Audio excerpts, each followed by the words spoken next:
Welcome to RR Food Box channel. ఈరోజు మన ఛానల్లో ఒక రోటి పచ్చడి అండి. రోటి పచ్చడి అనగానే అందరికీ నోరూరిపోతూ ఉంటుంది కదండి. పుల్ల పుల్లగా కారం కారంగా ఉండే గోంగూర పచ్చడి అండి. దానికోసం ముందుగా స్టవ్ పైన కడాయి పెట్టేసి కొద్దిగా ఆవాలు, జీలకర్ర, మెంతులు కొంచెం దోరగా వేపుకోవాలండి. ఇవి వేగాక రోట్లో వేసుకొని కొంచెం బరకగా పౌడర్ చేసి పక్కన పెట్టేసుకోవాలి. చూడండి మన చక్కగా పౌడర్ రెడీ అయిపోయింది కదా. ఇప్పుడు ఇది పక్కన పెట్టేసి అదే కడాయిలో కొద్దిగా ఆయిల్ వేసుకొని కొద్దిగా పల్లీలు వేసుకోవాలి.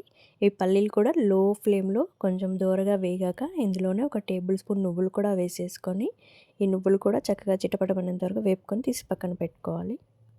ఇప్పుడు కడాయిలో కొద్దిగా ఎండుమిర్చి, పచ్చిమిర్చి మీరు తినే కారాన్ని బట్టి వేసుకోండి. ఎండుమిర్చి, పచ్చిమిర్చి కూడా వేపుకొని పక్కన పెట్టేసుకొని ఇందులోనే కొద్దిగా పుదీనా వేసుకోవాలి. ఈ పచ్చడిలో పుదీనా వేయడం వల్ల మంచి టేస్ట్ వస్తుంది. ఒకసారి ఇలా ట్రై చేయండి.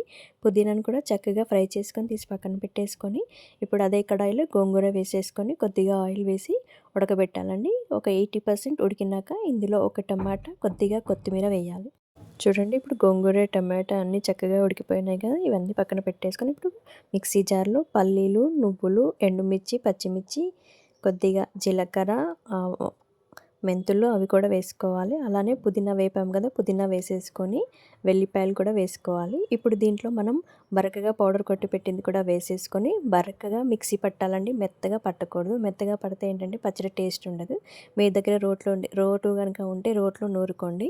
ఇప్పుడు అందులో గోంగూర వేసేసుకొని మిక్సీ పట్టేసుకొని పక్కన పెట్టేసుకోవాలి.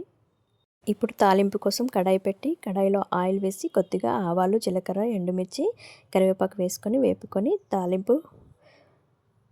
తాలింపు పచ్చడిలో వేసేసుకొని అలానే పచ్చి ఉల్లిపాయ వేసేసుకుంటే సూపర్ టేస్టీ పచ్చడి రెడీ అండి. ఈ వేడి వేడి అన్నంలో నెయ్యి వేసుకొని తింటే సూపర్ టేస్టీగా ఉంటుంది. ఒకసారి మీరు కూడా ట్రై చేసి టేస్ట్ ఎలా వచ్చిందో కామెంట్ చేసి చెప్పండి. మరిన్ని వంటల కోసం నా ఛానల్ సబ్స్క్రైబ్ చేసుకోండి. లైక్ చేయండి, షేర్ చేయండి మీ ఫ్రెండ్స్ అండ్ ఫ్యామిలీకి. Thank you for watching my channel.